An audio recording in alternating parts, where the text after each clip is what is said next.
നമ്മളിന്നോട് പറയുന്നത് ഇപ്പോൾ മാധ്യമങ്ങളിലെല്ലാം വരുന്ന വാർത്തയാണ് സാമൂഹ്യ സുരക്ഷാ പെൻഷൻ തട്ടിപ്പ് അല്ലേ. അതിന്റെ ചില കണക്കുകൾ വന്നിട്ടുണ്ട്. മന്ത്രി തന്നെ വെളിപ്പെടുത്തിയിട്ടുണ്ട്, KN ബാലഗോപാൽ. 1458 സർക്കാർ ഉദ്യോഗസ്ഥരും പുറമേയുള്ള വ്യക്തികളെ കണ്ടെത്തേണ്ടതാണ്. നിലവിൽ കണ്ടെത്തപ്പെട്ടിട്ടുള്ളത് 1458ഓളം സർക്കാർ എംപ്ലോയീസ് അഥവാ അനാവശ്യ രീതിയിൽ ഈ പെൻഷൻ കൈപ്പറ്റുന്നുണ്ട്. അഥവാ സാമൂഹ്യ സുരക്ഷാ പെൻഷൻ അവർക്ക് ഓൾറെഡി നിലവിൽ അത്യാവശ്യത്തിലേറെ പെൻഷൻ ലഭിക്കുന്നുണ്ട്. കാരണം നമുക്കറിയാം, നമ്മുടെ പെൻഷൻ സമ്പ്രദായം കേരള സർക്കാരിന്റെ കീഴിലുള്ള, അതുപോലെ ഉദ്യോഗസ്ഥർക്കുള്ള ശമ്പള പരിഷ്കരണങ്ങൾ, ഇതെല്ലാം നമ്മൾ മനസ്സിലാക്കുമ്പോൾ ഒരു തരത്തിൽ ഇവർ ജനങ്ങളെ വെല്ലുവിളിച്ചുകൊണ്ടിരിക്കുകയാണെന്നുള്ളത് സത്യാവസ്ഥ നമ്മൾ തിരിച്ചറിയണം. ഇപ്പോൾ ശമ്പള ഇനത്തിൽ തന്നെ കേരള സർക്കാരിൽ ആകെ ജോലി ചെയ്യുന്നത് 5,45,423 തൊഴിലാളികളാണ്, അല്ലെങ്കിൽ സ്റ്റാഫാണ്, സർക്കാർ ഉദ്യോഗസ്ഥരാണ് എന്നുള്ളത് കേരള സർക്കാരിന്റെ വെബ്സൈറ്റിലും മറ്റും പരിശോധിച്ചാൽ മനസ്സിലാക്കാൻ പറ്റും.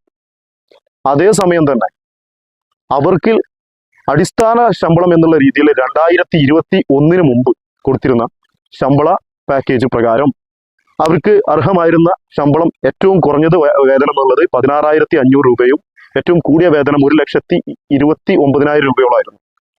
മനസ്സിലാക്കണം, വസ്തുതാപരമായ കാര്യങ്ങളാണ്.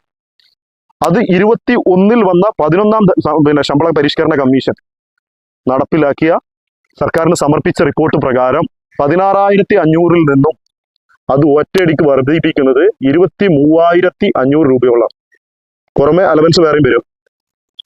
അതിനു പുറമെ ഏറ്റവും കൂടിയ വേതനം എന്നുള്ള രീതിയിൽ 1,60,000 രൂപയോളം വരുന്നുണ്ട് ശമ്പള പരിഷ്കരണത്തിന്റെ ഭാഗമായിട്ട്. ഈ 2021 എന്ന് പറയുന്ന ആ കാലത്തിലാണ് അത് വർദ്ധിപ്പിക്കുന്നത്.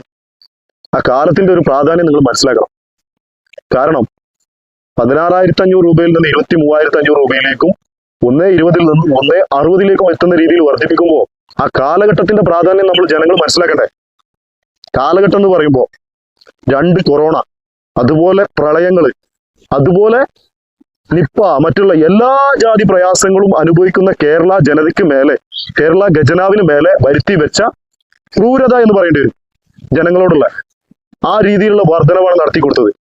പുറമെ അതുപോലെ തന്നെ പെൻഷൻ സമ്പ്രദായത്തിലും ഉറച്ചു വാർക്കലുകൾ ആ സമയത്ത് നടത്തി കൊടുത്തിട്ടുണ്ട്.